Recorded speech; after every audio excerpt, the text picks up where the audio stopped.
Hi students, unit है atom and nuclei और हम लोग डिस्कस कर रहे हैं एटम्स के बारे में। हम लोग प्लैंक्स थ्योरी के बेस पर फोटो इलेक्ट्रिक इफेक्ट को एक्सप्लेन कर चुके हैं। आप जानते हैं कि कोई भी सरफेस या तो एनर्जी रिसीव करेगी h न्यू, जहाँ पर न्यू इंसिडेंट रेडिएशन की फ्रीक्वेंसी है, तो या तो कोई भी सरफेस जो एनर्जी रिसीव करेगी वो करेगी h न्यू या 2h न्यू या 3h new and so on. Surface से अगर एमिशन हो रहा है तो अगर मोनोक्रोमेटिक रेडिएशन का एमिशन हो रहा है तो वो एमिट करेगी एनर्जी या तो h न्यू या 2h न्यू या 3h new and so on. उसके बीच में कोई भी एनर्जी एमिट नहीं करेगी। आप जानते हैं कि जो लाइट का सोर्स है वो एटम है। एटम पर ही अगर आप लाइट डालेंगे तो उसका एब्जॉर्प्शन होता है और उससे ही उसका एमिशन होता है। इसलिए आज हम लोग डिस्कस करने वाले हैं इस बात को कि जो एटम्स हैं वो कुछ डेफिनेट अमाउंट में ही एनर्जी को रिसीव कर सकते हैं। ऐसा नहीं है कि आप जितनी भी एनर्जी उसको देंगे उतनी एनर्जी को एब्जॉर्ब कर लेंगे।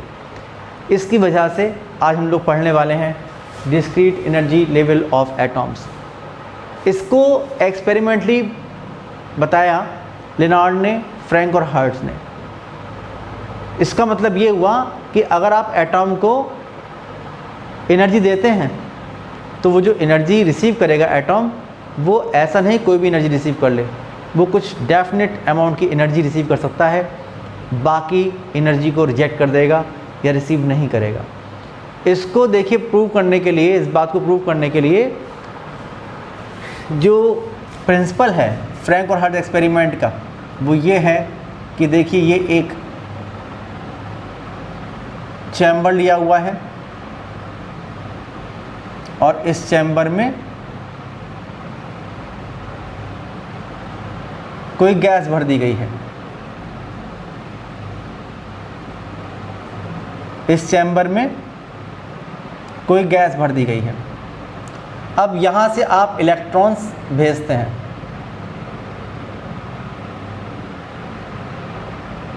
और यहाँ से इलेक्ट्रॉन्स बाहर निकलते हैं, ये बाहर निकलते हैं। मान लीजिए जो आप इलेक्ट्रॉन यहाँ से भेज रहे हैं उसकी एनर्जी है E और आप यहाँ से इलेक्ट्रॉन रिसीव करते हैं उसकी एनर्जी है E डैश। तो ऐसा होता है, आप ये महसूस करेंगे, आप ये एक्सपेरिमेंटली देखेंगे कि जो E डैश की वैल्यू होती है वो हमेशा कम होती है E से। ये देखा गया। फ्रैंक और हर्ट्ज ने यहाँ पर मरकरी वेपर को फिल किया और फिर एक्सपेरिमेंट परफॉर्म किया। मरकरी वेपर को इसके अंदर भरा इस ट्यूब में और फिर एक्सपेरिमेंट परफॉर्म करना शुरू किया। तो वो एक्सपेरिमेंट के जो ऑब्जर्वेशंस थे वो ऑब्जर्वेशन समझिए आप लोग। देखिए ये हम मान रहे हैं कि जो यहाँ से आप इलेक्ट्रॉन भेज रहे हैं इसकी एनर्जी है E, यहाँ से इलेक्ट्रॉन निकल रहे हैं इसकी एनर्जी है E डैश, और जो एनर्जी एब्जॉर्ब हो रही है अंदर वो कितनी है E माइनस E डैश। ये एब्जॉर्ब एनर्जी है। ओके, अब मैं आपको बता दूं कि यहाँ से इलेक्ट्रॉन जो अंदर जा रहा है इसका जो मास है वो जो गैस के मॉलिक्यूल्स हैं उनके कंपैरिजन में नेग्लिजिबल है। इसलिए ये पॉसिबल नहीं है कि इलेक्ट्रॉन में कोलिजन हो जाए इन गैस के मॉलिक्यूल से और इलेक्ट्रॉन की एनर्जी कम हो जाए, ये पॉसिबल नहीं है। बल्कि यहाँ पर इंटरनल एक्साइटेशन की वजह से इलेक्ट्रॉन की एनर्जी कम होगी, जिसको हम कहते हैं सेकेंड काइंड ऑफ कोलिजन। इसका मतलब ये हुआ कि जो इलेक्ट्रॉन है ये आके इस एटम से कोलाइड करेगा और इसको एक एनर्जी ऐसी प्रोवाइड करा देगा जिसकी वजह से जो एटम है या जो मॉलिक्यूल है गैस के वो एक्साइट हो जाएंगे, उनका इंटरनल एक्साइटेशन हो जाएगा और उस एनर्जी को लूज़ करने के बाद जब इलेक्ट्रॉन यहाँ से निकलेगा तो उसकी एनर्जी जो होगी वो कम हो जाएगी। ओके, ऐसा होता है। अब आप देखिए जो ऑब्जर्वेशन हमारे पास है वो ऑब्जर्वेशन इस तरीके से हैं कि जब फर्स्ट स्टेप आप देख रहे हैं, पहली बात ये कि जब जो इलेक्ट्रॉन आप यहाँ से भेज रहे हैं उसकी एनर्जी 0 से लेके 4.85 इलेक्ट्रॉन वोल्ट तक रहती है, तो आप देखते हैं कि जो इलेक्ट्रॉन यहाँ से बाहर निकलेंगे उसकी एनर्जी जो ई डैश होगी वो ई के इक्वल रहती है। इसका मतलब कितनी एनर्जी एब्जॉर्ब हुई? ज़ीरो, कोई भी एनर्जी को एब्जॉर्ब नहीं किया। मरकरी का जो वेपर भरा हुआ था उसके एटॉम्स ने, जो एटॉम्स थे मरकरी वेपर के, उसने कोई भी एनर्जी को एब्जॉर्ब नहीं किया है इलेक्ट्रॉन की, जब तक एनर्जी रहती है 0 से लेकर 4.85 इलेक्ट्रॉन वोल्ट तक। जब आपने इसको कर दिया 4.86 इलेक्ट्रॉन वोल्ट, तो यहाँ पर दो तरह की एनर्जी के इलेक्ट्रॉन बाहर निकलते हैं। एक तो ये कि जिनकी एनर्जी ई डैश जो होती है ये ई के इक्वल ही होती है, कितनी? 4.86 इलेक्ट्रॉन वोल्ट। और दूसरी तरह के वो कि जिनकी एनर्जी ज़ीरो होती है। अब आप देखिए अगर जितनी एनर्जी थी तो या तो वो एनर्जी को एब्जॉर्ब नहीं किया या एग्जैक्टली 4.86 इलेक्ट्रॉन वोल्ट इतनी एनर्जी को एब्जॉर्ब कर लिया है। थर्ड जो स्टेप है उसमें अब आप फिर बढ़ाना शुरू करते हैं। अब आप बढ़ा देते हैं सपोज़ कि 6.66 इलेक्ट्रॉन वोल्ट तक। तो आप देखते हैं कि फिर से दो तरह की एनर्जी के इलेक्ट्रॉन निकलते हैं। एक तो ई के इक्वल निकलते हैं यानी 6.66 के निकलते हैं, इतने इलेक्ट्रॉन वोल्ट के निकलते हैं। दूसरे E dash is equal to E minus 4.86 इतने इलेक्ट्रॉन वोल्ट निकलते हैं। या तो कोई एनर्जी को एब्जॉर्ब नहीं किया है या एग्जैक्टली 4.86 इलेक्ट्रॉन वोल्ट एनर्जी को एब्जॉर्ब कर लिया है। जब हम लोग इसके आगे एनर्जी को इंक्रीज़ करते हैं इलेक्ट्रॉन की एनर्जी को, और आप इसको कर देते हैं 6.67 इलेक्ट्रॉन वोल्ट, तो आप देखते हैं तीन तरह के इलेक्ट्रॉन निकलते हैं कि या तो E dash is equal to E के निकलते हैं यानी कि 6.67 इलेक्ट्रॉन वोल्ट निकलते हैं यानी कोई भी एनर्जी एब्जॉर्ब नहीं हुई है, या E dash is equal to E minus 4.86 electron volt के निकलते हैं। इसका मतलब कि 4.86 इलेक्ट्रॉन वोल्ट एनर्जी एब्जॉर्ब हो गई है, या E dash is equal to 0 निकलते हैं, इसमें 6.67 इलेक्ट्रॉन वोल्ट एनर्जी एब्जॉर्ब हो गई है। ऐसे ही फिर आप लोग और आगे बढ़ाते हैं और आगे बढ़ाते जाते हैं, तो आप देखते हैं कि अगर हम लोग इसकी एनर्जी बढ़ाते बढ़ाते 8.84 इलेक्ट्रॉन वोल्ट कर देते हैं, तो आप देखते हैं फिर चार तरह के इलेक्ट्रॉन निकलते हैं कि या तो E dash is equal to E के यानी कि 8.84 इलेक्ट्रॉन वोल्ट के निकलते हैं, इसमें कोई भी एनर्जी एब्जॉर्ब नहीं हुई है, या निकलते हैं ई माइनस 4.86 इलेक्ट्रॉन वोल्ट के, इसका मतलब 4.86 इलेक्ट्रॉन वोल्ट एनर्जी एब्जॉर्ब हो गई है, या निकलते हैं ई माइनस 6.67 इलेक्ट्रॉन वोल्ट के, इसका मतलब कि 6.67 इलेक्ट्रॉन वोल्ट एनर्जी एब्जॉर्ब हो गई है, या ई डैश इक्वल 0 निकलते हैं, इसका मतलब कि 8.84 इलेक्ट्रॉन वोल्ट एनर्जी एब्जॉर्ब हो गई है। अगर हम लोग ऐसे ही ऑब्जर्वेशन लेते जाएं तो हम लोगों को बार बार ये समझ में आता है कि या तो कोई एनर्जी एब्जॉर्ब नहीं हो रही है, या 4.86 हो रही है, इसके अलावा 6.67 हो रही है, इसके अलावा 8.84 हो रही है, एंड सो ऑन। इस तरह के ऑब्जर्वेशन हमें मिलते जाते हैं। इसके बाद एक और बहुत ही इंटरेस्टिंग ऑब्जर्वेशन मिलता है कि अगर आप लोग इसके आगे बढ़ते जाते हैं और आप लोग फिर एनर्जी को इंक्रीज़ करते हैं, सपोज़ हम लोग 10 इलेक्ट्रॉन वोल्ट तक पहुंचते हैं, तो आप देखेंगे 10 इलेक्ट्रॉन वोल्ट तक पहुंचने के बाद फिर से यही बात सामने आएगी कि या तो कोई भी एनर्जी एब्जॉर्ब नहीं की जाएगी, या 4.86 या 6.67 या 8.84 इलेक्ट्रॉन वोल्ट एनर्जी का एब्जॉर्प्शन होगा, और फिर आप लोग 10.1, 10.2, 10.3 ऐसे करते जाते हैं तो भी यही ऑब्जर्वेशन रहेगा। जब हम लोग 10.4 पहुंचते हैं तो एकदम से एक अलग सा ऑब्जर्वेशन हमारे सामने आता है। वो अलग सा ऑब्जर्वेशन ये होता है कि जितने इलेक्ट्रॉन आप यहाँ से भेज रहे हैं उससे ज़्यादा इलेक्ट्रॉन बाहर निकलना शुरू हो जाया करते हैं। अब ये बहुत ही अलग सा ऑब्जर्वेशन रहा, ये बात समझ में नहीं आई ऐसा क्यों हुआ।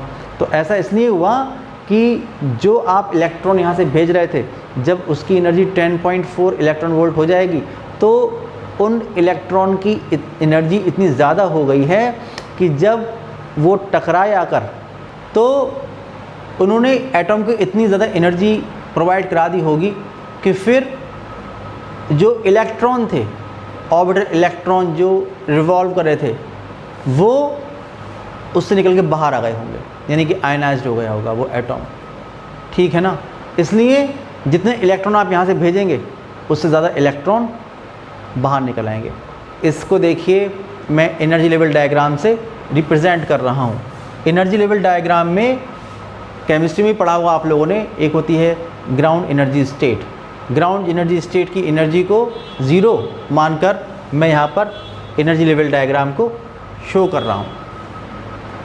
देखिए द नॉर्मल स्टेट और ग्राउंड स्टेट ऑफ एटम जो मैं यहाँ पर शो करने वाला हूँ, ये वो स्टेट होती है जहाँ पर न्यूक्लियस और इलेक्ट्रॉन्स के बीच जो इलेक्ट्रोस्टैटिक पोटेंशियल एनर्जी होती है वो मिनिमम हुआ करती है। ओके, वो स्टेट जो होती है वो होती है ग्राउंड स्टेट या नॉर्मल स्टेट ऑफ एटम। ये है ग्राउंड स्टेट।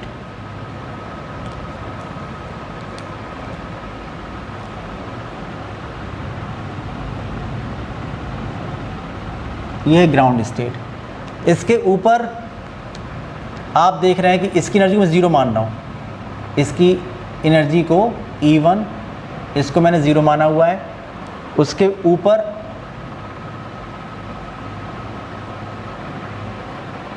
इसकी एनर्जी को, ग्राउंड स्टेट की एनर्जी को ज़ीरो मानकर ये जो मैंने स्टेट्स ड्रॉ की हुई हैं ये है एक्साइटेड एनर्जी स्टेट्स।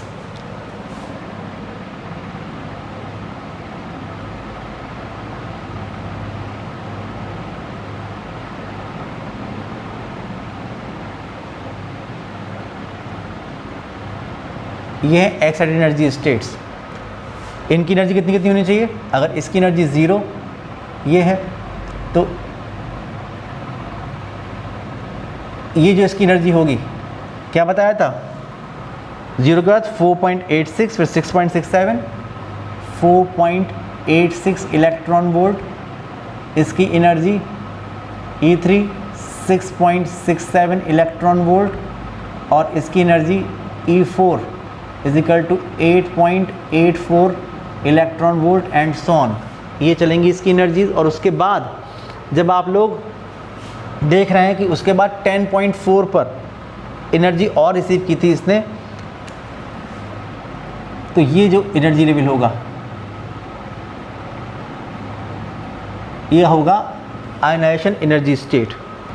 ये होगा जैसे यहाँ पर आप देख रहे हैं कि ये n=1, इसको हम n=1 कहते हैं। जो ग्राउंड स्टेट होती है इसको हम कहते हैं, ये है n=1। उसके बाद जो चलते हैं हमारे पास जो एक्साइटेड स्टेट होते हैं, जैसे कि आप देख रहे हैं कि ये है फर्स्ट एक्साइटेड स्टेट, ये है सेकंड एक्साइटेड स्टेट, ये है थर्ड एक्साइटेड स्टेट। इनके लिए जो n की वैल्यूज़ होती हैं वो इसके बाद होती हैं। जैसे कि आप देखिए इसके लिए n= कितना होगा, ये होगा 2। इसके लिए n= कितना होगा, ये होगा 3। इसके लिए n= होगा 4। और इसके लिए जो n= होगा ये होगा इनफाइनाइट। इसके लिए जो n होगा, n ये होगा इनफाइनाइट। ये बात ध्यान रखने की है। और इसकी जो एनर्जी होगी ये होगी E इनफाइनाइट और इसको बताया गया कि 10.4 इलेक्ट्रॉन वोल्ट ये इसकी एनर्जी है। जैसे कि आपने देखा कि इसने या तो किसी एनर्जी को एब्जॉर्ब नहीं किया, जैसा कि आपने देखा कि या तो इसने किसी एनर्जी को एब्जॉर्ब नहीं किया, 0 0 0 0 0, या तो किसी एनर्जी को एब्जॉर्ब नहीं किया, तो जो भी एटम है वो अपनी ग्राउंड एनर्जी स्टेट में रहेगा। फिर उसने एब्जॉर्ब किया 4.86, जब 4.86 इलेक्ट्रॉन वोल्ट एनर्जी एब्जॉर्ब कर लेगा, यहाँ पर थी 0, तो इस एनर्जी को एब्जॉर्ब करके वो पहुंच जाएगा अपनी फर्स्ट एक्साइटेड स्टेट में। ओके, फिर 4.86 के बाद वो करता है 6.67। तो अगर यहाँ पर था ग्राउंड एनर्जी स्टेट में और इसने 6.67 एनर्जी को एब्जॉर्ब कर लिया, 6.67 इलेक्ट्रॉन वोल्ट को, तो वो पहुँच जाएगा सेकेंड एक्साइटेड स्टेट में। ठीक है ना। और उसके बाद अगर देखिए ये फर्स्ट एक्साइटेड स्टेट है, ये सेकेंड एक्साइटेड स्टेट है, ये थर्ड एक्साइटेड स्टेट है। और अगर इसने एब्जॉर्ब किया 8.84 इलेक्ट्रॉन वोल्ट को, तो ये पहुंच जाएगा अपनी थर्ड एक्साइटेड स्टेट में।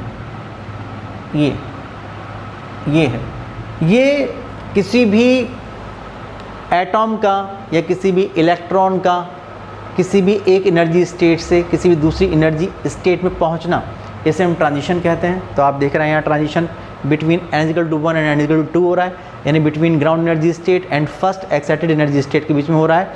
और ऐसे यहाँ पर ग्राउंड एनर्जी स्टेट और सेकंड एक्साइटेड एनर्जी स्टेट के बीच में हो रहा है, यहाँ पर ग्राउंड स्टेट और थर्ड एक्साइटेड एनर्जी स्टेट के बीच में हो रहा है, जिसके लिए n=4 होता है। ये बात ध्यान रखिएगा, n में बहुत कन्फ्यूज़न हुआ करता है।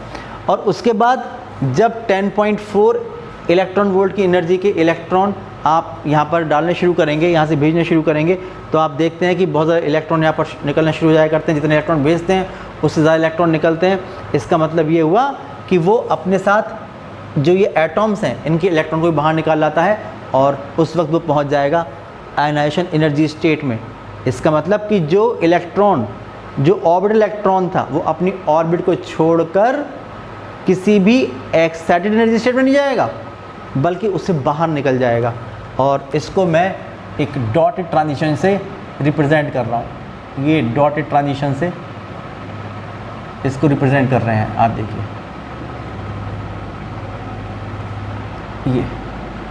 ये है ट्रांजिशन जो हो रहा है ग्राउंड एनर्जी स्टेट से और आयनाइजेशन एनर्जी स्टेट के बीच में होगा। तो ये इसका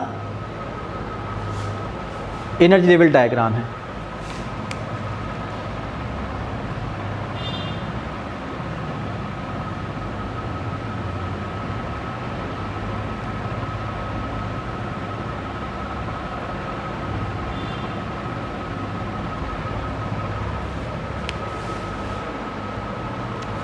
अब हम लोग डिस्कस करने वाले हैं excitation and ionization energy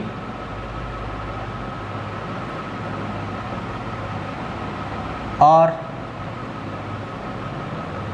excitation and ionisation potential.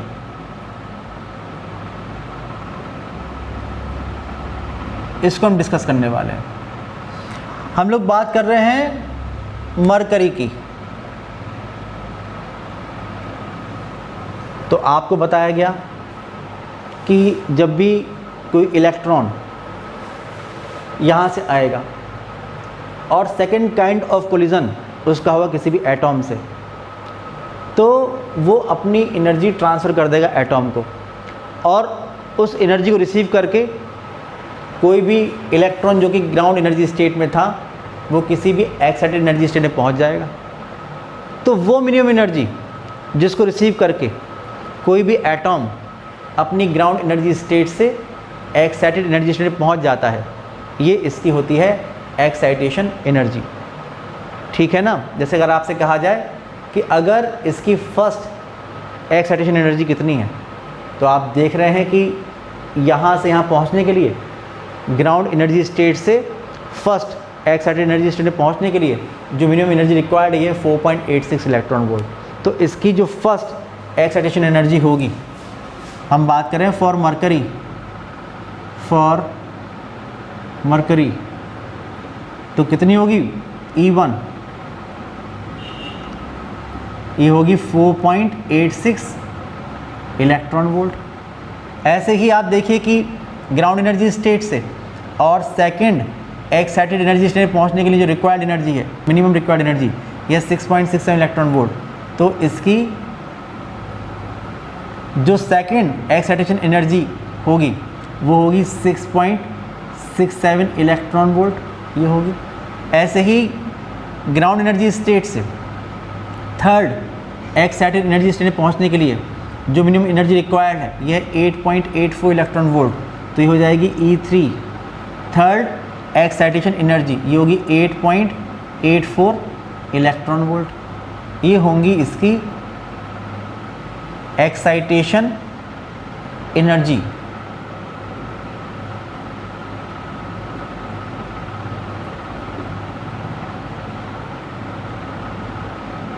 ये फर्स्ट सेकंड थर्ड, ओके। और आप देखिए कि अगर हम बात करेंगे आयनाइजेशन एनर्जी कितनी होगी, तो आप जानते हैं 10.4 इलेक्ट्रॉन वोल्ट अगर एनर्जी का इलेक्ट्रॉन आके अपनी एनर्जी प्रोवाइड कर देगा, इसको ट्रांसफ़र कर देगा इस एटॉम को, तो वो जो होगी वो होगी इसकी आयनाइजेशन एनर्जी।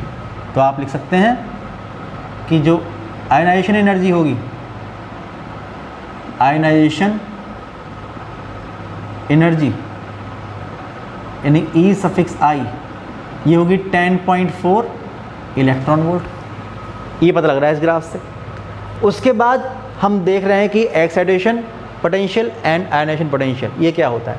तो आप जो भी इलेक्ट्रॉन यहाँ से आ रहे होंगे और आप उसको एनर्जी प्रोवाइड करा रहे होंगे, काइनेटिक एनर्जी, तो उसको प्रोवाइड कराने के लिए आपको इलेक्ट्रॉन को किसी न किसी पोटेंशियल पर एक्सीलरेट करना पड़ रहा होगा।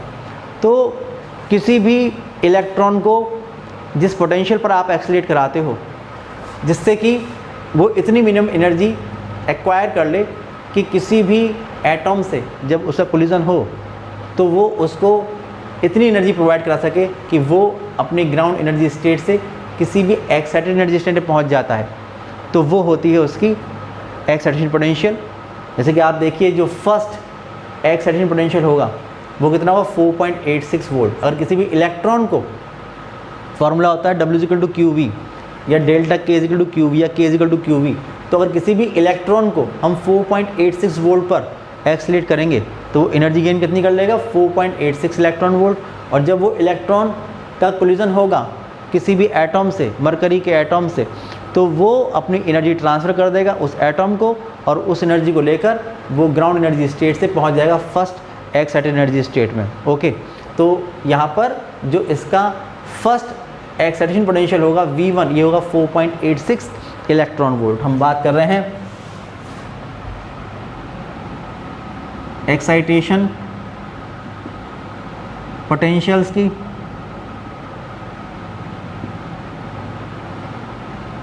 तो आपने देखा फर्स्ट एक्साइटेशन पोटेंशियल जो होगा ये होगा 4.86 वोल्ट।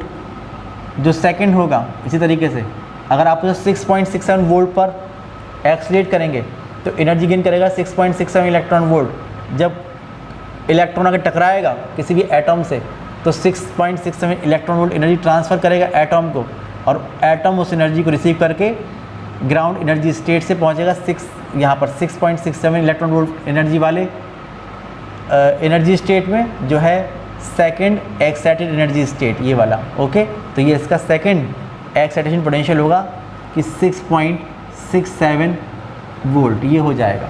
ऐसे ही इसी मेथड से अगर आप निकालेंगे थर्ड एक्साइटेशन पोटेंशियल तो ये होगा 8.84 वोल्ट। अगर हम लोग चाहते हैं कि ये जो मरकरी का एटॉम है ये आयनाइज हो जाए तो इसके लिए आपको इलेक्ट्रॉन को एनर्जी प्रोवाइड करनी पड़ेगी 10.4 इलेक्ट्रॉन वोल्ट। तो इलेक्ट्रॉन को 10.4 इलेक्ट्रॉन वोल्ट एनर्जी कब मिल सकती है, किस पोटेंशियल पर एक्सीलरेट करें, तो आप जानते हैं कि 10.4 वोल्ट पर आपको एक्सीलरेट करना होगा।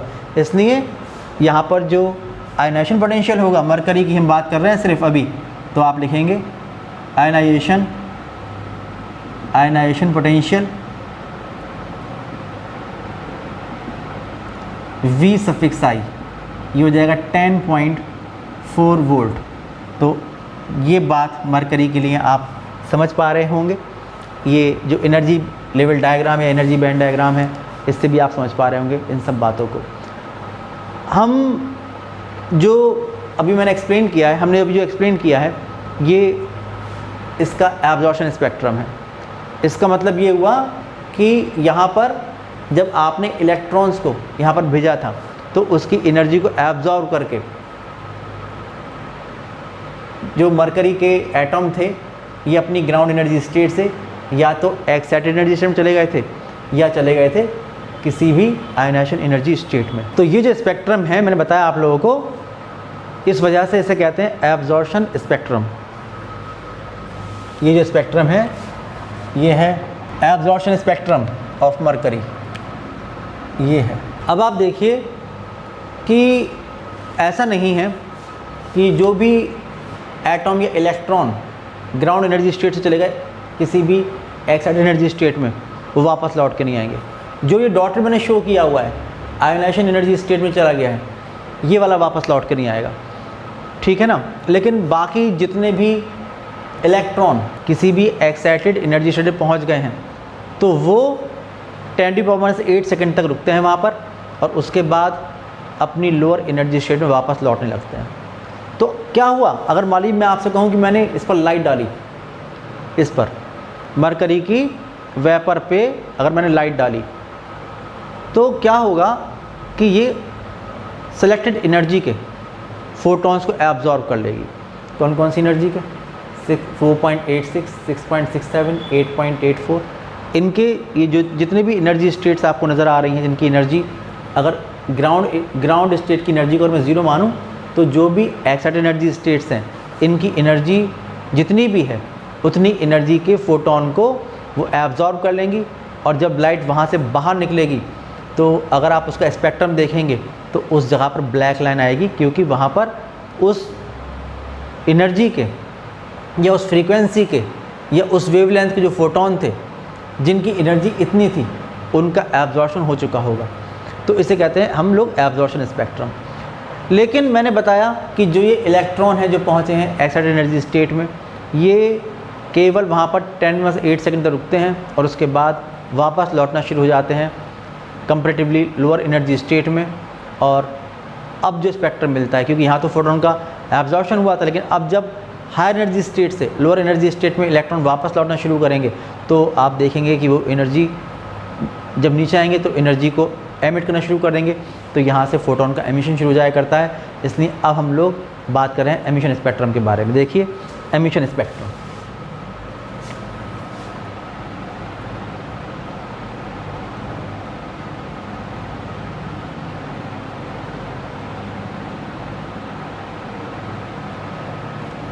एमिशन स्पेक्ट्रम देखिए,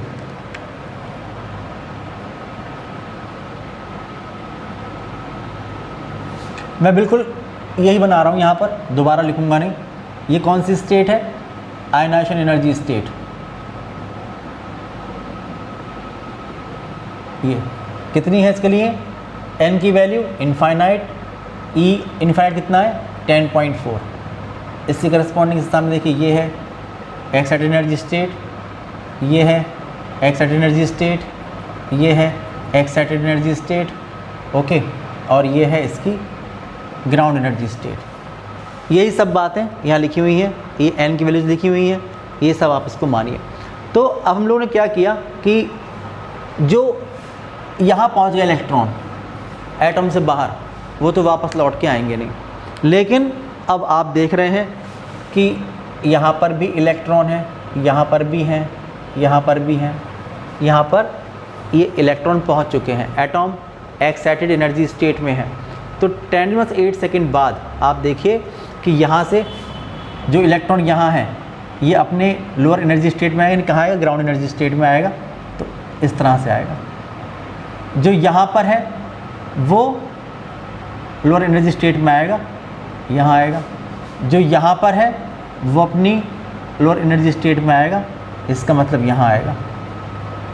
जो यहाँ पर है वो ज़रूरी नहीं कि वो ऐसे ही आए, हो सकता है वो पहले यहाँ से यहाँ आए और फिर यहाँ से यहाँ आए, ठीक है ना। ऐसे ही जो यहाँ पर है वो ज़रूरी नहीं कि ऐसे से ऐसे आए, हो सकता है वो पहले यहाँ से यहाँ आए और फिर यहाँ से यहाँ आए। ये भी एक पॉसिबिलिटी हो सकती है कि वो पहले यहाँ से यहाँ आए, फिर यहाँ से यहाँ आए, फिर यहाँ से यहाँ आए, ठीक है। तो आप देखिए कि अगर हम लोग जिसका हमने देखा था अभी एब्जॉर्प्शन स्पेक्ट्रम, अगर उसी का हम लोग देखें एमिशन स्पेक्ट्रम, तो अलग टाइप की सिचुएशन आपको नज़र आएगी, अलग टाइप का आपको स्पेक्ट्रम मिलेगा। क्यों मिलेगा स्पेक्ट्रम अलग टाइप का? आप देख रहे हैं कि यहाँ पर ये 4 लाइन मिल रही हैं, इसकी वेवलेंथ λ1, इसकी वेवलेंथ λ2, इसकी वेवलेंथ λ3 और इसकी वेवलेंथ λi, ओके, ये मिल रही हैं। यहाँ पर कितनी लाइन मिल रही है? 1 2 3 4। यहाँ पर कितनी मिल रही है? 1 2 3, इसी करस्पॉन्डिंग है, और इसके अलावा 3 और मिल रही हैं, सही है ना। अगर हम लोग केवल इन्हीं एक्साइटेड एनर्जी स्टेट की बात करें इंक्लूडिंग ग्राउंड एनर्जी स्टेट, तो इन 3 लाइन करस्पॉन्डिंग आपको 1 2 3 4 5 6 ये 6 लाइन मिल रही है, यानी 6 फोटोन, 6 एनर्जी के फोटोन। कितनी एनर्जी है? 4.86 माइनस 0। इसकी कितनी एनर्जी है? 6.67 माइनस 0। इसकी एनर्जी है 8.84 माइनस 0। इसकी एनर्जी है 6.67 माइनस 4.86। ओके, ये समझिएगा। ऐसे ही इसकी एनर्जी कितनी है? 8.84 माइनस 4.86। इसकी जो एनर्जी है ये है 8.84 माइनस 6.67। इतनी एनर्जी के फोटोन यहाँ से एमिट होना शुरू हो जाएंगे। इसका मतलब कि यहाँ पर जो एब्जॉर्ब किया था, इन एनर्जी स्टेट की बात कर रहे हैं खाली, तो यहाँ पर जो एब्जॉर्ब किया था वो किया था केवल 3 वेवलेंथ के फोटोन को, लेकिन यहाँ पर जो एमिशन होगा ये 1 2 3 4 5 6 इतने फोटोन यहाँ से, इतनी डिफरेंट वेवलेंथ या डिफरेंट फ्रीक्वेंसी वाले फोटोन यहाँ से एमिट होंगे, इनका एमिशन होगा। तो ये होता है इसका एमिशन स्पेक्ट्रम। अगर हम ये देखें कि एमिशन स्पेक्ट्रम किस तरह का मिलेगा, तो अगर हम लोग एक वाइट स्क्रीन लें और किसी भी इल्यूमिनेटेड सोडियम लैम्प को रखें सपोज़, तो वहाँ से जो येलो लाइट निकलेगी, अगर आप एक प्रिज्म पर उस लाइट को डालें और उसका स्पेक्ट्रम यहाँ पर देखें, तो डिफरेंट कलर की लाइन आपको यहाँ पर नज़र आएंगी वाइट बैकग्राउंड पर। तो ये इसका एमिशन स्पेक्ट्रम होगा। और जो एब्जॉर्प्शन स्पेक्ट्रम था वो ये था कि अगर सनलाइट आपने डाली यहाँ पर और जो लाइट यहाँ से बाहर निकली उसमें 7 कलर्स होंगे विबग्योर, लेकिन कुछ पर्टिकुलर वेवलेंथ की लाइट जो होंगी वो यहाँ पर प्रेजेंट नहीं होंगी। तो विबग्योर में से कुछ ब्लैक लाइन मिलेंगी आप लोगों को, ये होगा उसका एब्जॉर्प्शन स्पेक्ट्रम। बात समझ में आ रही होगी आप लोगों को। अगर हम लोग देखें कि यहाँ पर जितनी एनर्जी है वो एनर्जी से करस्पॉन्डिंग है E is equal to SC upon lambda से अगर आप देखेंगे तो जो वेवलेंथ इसकी है वो वेवलेंथ इसकी है, लैम्डा 1 ये और लैम्डा 1 ये। यही वाला तरीका यही कि E is equal to SC upon lambda देखेंगे तो यहाँ पर जो एब्जॉर्ब फोटोन की वेवलेंथ है वो यहाँ पर एमिटेड फोटोन की वेवलेंथ है लैम्डा 2। ऐसे यहाँ पर ये लैम्डा 3 ये। तो आप सोचेंगे कि इसका मतलब ये होगा कि जिस कलर की लाइन यहाँ मिल रही है उसी कलर की मिल रही है ना, यहाँ तो ब्लैक मिलेगी क्योंकि ये कौन सा स्पेक्ट्रम है? Absorption spectrum. लेकिन यहाँ पर जो लाइन गायब हो गई थी जिस कलर की, उसकी ब्लैक लाइन आई थी, वो कलर यहाँ पर अपीयर होगा। ठीक है ना? तो वेवलेंथ उसी को कहेंगे, ये इसकी वेवलेंथ इसके इक्वल है, इसकी इसके इक्वल है, इसकी इसके इक्वल है। तो 3 जो लाइन्स हैं उनकी वेवलेंथ, जिस वेवलेंथ की लाइट यहाँ पर एब्जॉर्ब हुई थी उसी वेवलेंथ की लाइट यहाँ पर एमिट होगी। और इसके अलावा 3 और लाइन आपको नज़र आ रही हैं जिसकी वेवलेंथ लैम्डा 4, लैम्डा 5 और लैम्डा 6 हो सकती है। तो ये इसका एमिशन स्पेक्ट्रम है। एक क्वेश्चन आता है एग्जामिनेशन में कि आपने देखा कि कोई भी हम लोग सब्सटेंस लें, जैसे कि हमने यहाँ पर मरकरी की बात की है, तो मरकरी का जो एमिशन स्पेक्ट्रम है, एमिशन स्पेक्ट्रम ये है, इसमें 6 लाइन्स हैं। और जो एब्जॉर्प्शन स्पेक्ट्रम है इसमें इससे करस्पॉन्डिंग केवल 3 लाइन्स हैं। तो ऐसा क्यों होता है कि यहाँ पर जो एमिशन स्पेक्ट्रम मिलता है उसमें एब्जॉर्प्शन स्पेक्ट्रम के मुकाबले ज़्यादा स्पेक्ट्रल लाइन मिलती हैं? तो इसका आंसर आप ये लिखेंगे कि जो एब्जॉर्प्शन स्पेक्ट्रम होता है उसमें जो ट्रांजिशन स्टार्ट होते हैं वो केवल ग्राउंड एनर्जी स्टेट से शुरू होते हैं और किसी भी हायर एनर्जी स्टेट में ख़त्म हो जाया करते हैं। लेकिन जो एमिशन स्पेक्ट्रम होता है उसमें जो ट्रांजिशन होता है वो किसी भी हायर एनर्जी स्टेट से शुरू होकर किसी भी कंपैरेटिवली लोअर एनर्जी स्टेट में ख़त्म हो सकता है। ज़रूरी नहीं कि सबसे लोएस्ट में पहुंचेगा। वो आप देख रहे हैं यहाँ से यहीं ख़त्म हो गया, यहाँ से यहाँ ख़त्म हो गया, यहाँ से यहाँ ख़त्म हो गया। तो इसलिए क्योंकि जो एमिशन स्पेक्ट्रम है उसमें जो ट्रांजिशन होगा वो किसी भी हायर एनर्जी स्टेट से शुरू होकर किसी भी कंपैरेटिवली लोअर एनर्जी स्टेट में ख़त्म हो सकता है। ज़रूरी नहीं है कि वो ख़त्म हो ग्राउंड एनर्जी स्टेट में। इसलिए जो हमारा एमिशन स्पेक्ट्रम होता है उसमें एब्जॉर्प्शन स्पेक्ट्रम के मुकाबले ज़्यादा स्पेक्ट्रल लाइन हम लोगों को मिला करती हैं। अब हम लोग बात करने वाले हैं कि अगर आप लोगों को वेवलेंथ निकालनी हो, मैं आपसे कहूँ कि ये हमारे पास स्पेक्ट्रम गिवन है, अब आप बताओ कि भाई लैम्डा 2 कितना है या लैम्डा 3 कितना है, या आपसे कहें हम लोग कि जो मैक्सिमम वेवलेंथ है हमारा जो एमिशन स्पेक्ट्रम है, इसमें जो मैक्सिमम वेवलेंथ है उसको आप कैलकुलेट करो या मिनिमम वेवलेंथ को कैलकुलेट करो इन स्पेक्ट्रल लाइंस की, तो आप लोग कर सकते हैं। उसके लिए आप ये देखिए कि अगर जो ट्रांजिशन है वो ट्रांजिशन ये हो रहा है कि E और E डैश या E1 और E2 एनर्जी स्टेट्स के बीच में हो रहा है। अगर आप लोग ये पता है कि ट्रांजिशन कौन कौन सी एनर्जी स्टेट्स के बीच में हो रहा है, जिनकी एनर्जी कितनी कितनी है, तो एमिटेड या एब्जॉर्ब फोटोन की एनर्जी कितनी होगी, ये मैंने बताया था आपको कॉन्सेप्ट प्रीवियस वीडियो में। तो वो कॉन्सेप्ट अगर आप लेके चलेंगे तो आप लोग ज़रूर कैलकुलेट कर सकते हैं।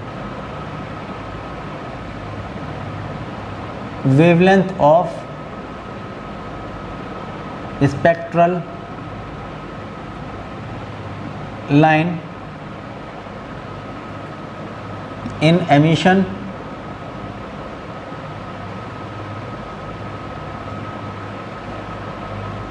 एंड absorption spectrum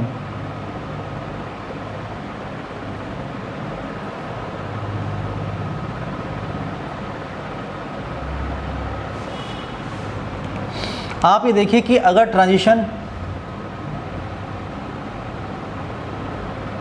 ये दो एनर्जी स्टेट्स के बीच में हो रहा है, ये हो रहा है, इसकी एनर्जी E2 है, इसकी एनर्जी E1 है, इसकी एनर्जी E1 है, इसकी एनर्जी E2 है। अगर ट्रांजिशन यहाँ से यहाँ हुआ या ट्रांजिशन यहाँ से यहाँ हुआ, तो आप देख रहे हैं कि यहाँ पर जो फोटोन है, ये जो फोटोन है ये एब्जॉर्ब फोटोन है, और यहाँ पर जो ये फोटोन है ये एमिटेड फोटोन है। आप देख रहे हैं ये जो फोटोन है ये एब्जॉर्ब फोटोन है।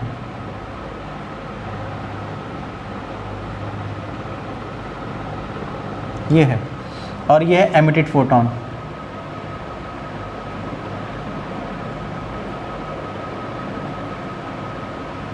ये एमिटेड फोटोन है, ओके। लेकिन जो इसकी एनर्जी होगी E is equal to H nu, वो इसकी एनर्जी होगी E is equal to H nu, क्योंकि आप देखेंगे कि जो E की वैल्यू होगी, चाहे तो वो एब्जॉर्ब फोटोन हो चाहे वो एमिटेड फोटोन हो, क्योंकि ट्रांजिशन कहाँ से कहाँ हो रहा है, ट्रांजिशन हो रहा है E1 से E2 के बीच में। तो जो एनर्जी होगी E वो कितनी होगी, वो होगी E2 माइनस E1, ये होगी। और अगर ट्रांजिशन यहाँ पर हो रहा है यहाँ से यहाँ, तो जो एनर्जी होगी E इजिकल टू, ये भी होगी E2 माइनस E1, ये इसकी एनर्जी हो जाएगी। सही है ना। ये जो स्पेक्ट्रम है ये हमारा एब्जॉर्प्शन स्पेक्ट्रम है और वो हमारा एमिशन स्पेक्ट्रम है। आप लिखेंगे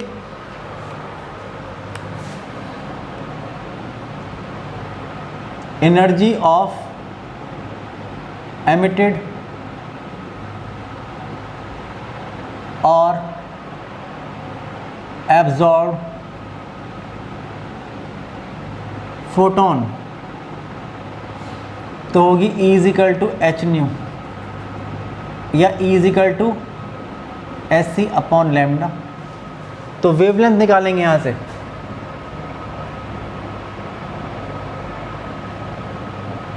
वेवलेंथ ऑफ द फोटोन, यह आएगा lambda is equal to S C upon E. या तो ये फॉर्मूला आप यूज़ करिए, ये फॉर्मूला आप यूज़ करिए, निकाल सकते हैं। H की वैल्यू पता है 6.6 × 34 जूल इंटू सेकेंड, C 3 × 8 पर सेकेंड। लेकिन यहाँ पर जो E की वैल्यू है ये जो है ये जूल में होना चाहिए, क्योंकि H था यूनिट जूल इंटू सेकेंड। लेकिन यहाँ पर दे रखी होती है इलेक्ट्रॉन वोल्ट में। अगर इलेक्ट्रॉन वोल्ट में है तब क्या होगा, तो मैं आपको बताऊँ। देखिए एक फॉर्मूला ड्राइव करने वाले हैं हम लोग, note if E is equal to E electron volt, तो E वो कन्वर्ट करेंगे जूल में, 1.6 × 10⁻19 से मल्टीप्लाई करेंगे तो ये जूल में कन्वर्ट हो जाएगी। तो putting this value in A, putting this value in A, तो लैम्डा इज इक्वल टू हो जाएगा SC अपॉन E, और इसकी वैल्यू 1.6 10⁻19 ये हो जाएगा। वैल्यूज पुट करेंगे तो इसकी value 6.6 10⁻34 joule into second, C3 into 10⁸ metre per second divided by E multiplied by 1.6 10⁻19, तो यहाँ पर मीटर में आएगा ये। तो लैम्डा इज इक्वल टू हो जाएगा, जब सॉल्व करेंगे तो 12375 अपॉन E, जो काहे में था, इलेक्ट्रॉन वोल्ट, तो इतना आएगा। और आप जानते हैं 10⁻10 मीटर जो होता है ये 1 एंगस्ट्रॉम के इक्वल होता है। तो जो लैम्डा की वैल्यू निकल के आएगी ये आएगी 12375 अपॉन E। अगर E इलेक्ट्रॉन वोल्ट में आप लिख रहे हो तो लैम्डा की वैल्यू जो आएगी ये डायरेक्ट एंगस्ट्रॉम में निकल के आएगी। तो या तो अगर जूल में पता है आप लोगों को E, तो आप इससे निकालिए, या आप उसको कन्वर्ट कर लिए जूल में। और अगर डायरेक्ट आपको निकालना है तो फार्मूला ये यूज़ करिए, lambda is equal to 12375 upon E। जैसे कि अगर मैं आपसे कहूँ भाई मुझे इसकी निकालना है लैम्डा 1, तो लैम्डा 1 कितना होगा, कितनी एनर्जी है इसकी, दिस माइनस दिस यानी 4.86। बस यहाँ पर आपको 12375 अपॉन 4.86 पुट करेंगे तो जो भी आएगा वो लैम्डा 1 होगा, इसमें भी और इसमें भी। मुझे निकालना हो लैम्डा 2 तो कितनी एनर्जी होगी, 6.67 माइनस 0, तो यहाँ पर पुट करेंगे 6.67, डायरेक्ट निकल के जो भी आएगा वो लैम्डा 2 होगा। यहाँ पर देखिए ये दिस माइनस दिस ये होगा 8.84, यहाँ पुट करेंगे 8.84, लैम्डा 3 आएगा। मुझे निकालना है लैम्डा 4, तो आप 6.67 माइनस 4.86 पुट करेंगे यहाँ पर, क्योंकि इलेक्ट्रॉन वोल्ट में ही है, जो भी निकल के आएगा वो होगा लैम्डा 4। यहाँ पर पुट करेंगे लैम्डा 5 निकालना है अगर मुझे, तो ये देखिए ये चले 8.84 माइनस 4.86, यहाँ पुट करेंगे जो भी आएगा वो लैम्डा 5। अगर लैम्डा 6 निकालना है तो 8.84 माइनस 6.61 पुट करेंगे यहाँ पर, तो जो भी निकल के आएगा वो लैम्डा 6 होगा, एंड सो ऑन। इस तरह से हम लोग किसी भी लाइन की, चाहे वो एब्जॉर्प्शन स्पेक्ट्रम हो चाहे एमिशन स्पेक्ट्रम हो, उसमें किसी भी स्पेक्ट्रल लाइन के लिए वेवलेंथ निकाल सकते हैं। अब क्वेश्चन एग्जामिनेशन में आता है कि मिनिमम वेवलेंथ बताइए, जो स्पेक्ट्रम बने हैं इसमें मिनिमम वेवलेंथ कितनी होगी। तो आप में से मैक्सिमम लोग पता है क्या करते हैं, ये देखते हैं मिनिमम ये है ये, और मैं आपको बताऊं मिनिमम कौन सी होगी, मिनिमम होगी इसमें ये, और इसको हटा दें, इसके अलावा बताना है तो ये लैम्डा 3। आप सोचेंगे लाइन तो सबसे बड़ी है तो वेवलेंथ मिनिमम क्यों है, तो जो लेंथ है इसकी ये एनर्जी को रिप्रेजेंट करती है। आप देख रहे हैं कि ये जो ट्रांजिशन आप देख रहे हैं ना, ये एनर्जी को रिप्रेजेंट कर रहा है, एनर्जी मैक्सिमम है, और फॉर्मूला होता है lambda is equal to SC upon E, ये लैम्डा 12375 अपॉन E। तो जब एनर्जी मैक्सिमम होगी तो वेवलेंथ मिनिमम होगी, ये बात ध्यान रखने की है। अगर हम लोग निकालना चाहते हैं, नोट करके लिख दे रहा हूँ यहाँ पर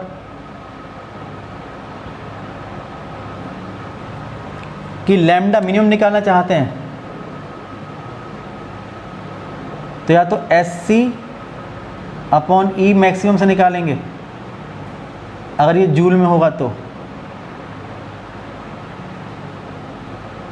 लैम्डा मैक्सिमम निकालना चाहते हैं तो SC अपॉन E मिनिमम से निकालेंगे, अगर ये जूल में होगा तो, या इससे निकालना चाहते हैं तो 12375 अपॉन E मैक्सिमम से निकालेंगे, अगर ये इलेक्ट्रॉन वोल्ट में होगा तो ये जो आएगा, ये अगर यहाँ पर देख रहे हैं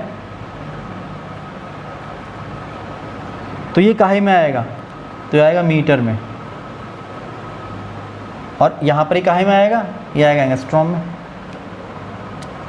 12375 अपॉन E मिनिमम अगर ये इलेक्ट्रॉन वोल्ट में है तो आंसर निकल के एंगस्ट्रॉम में आएगा।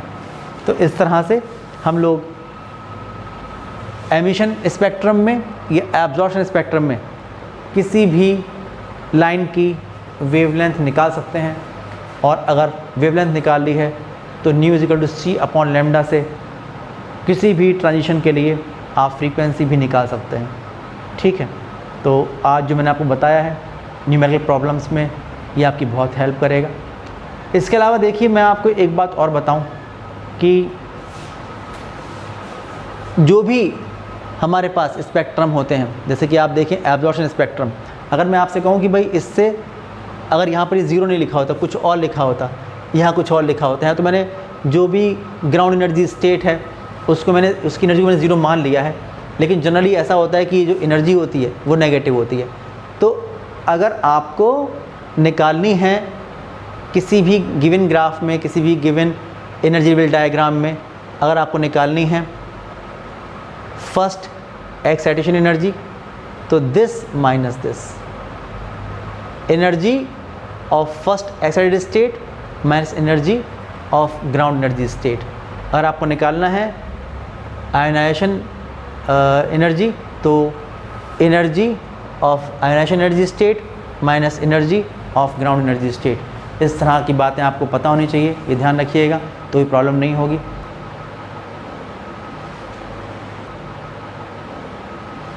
नेक्स्ट जो वीडियो होगी उसमें हम लोग बात करेंगे हाइड्रोजन स्पेक्ट्रम की। तब तक के लिए बाय बाय।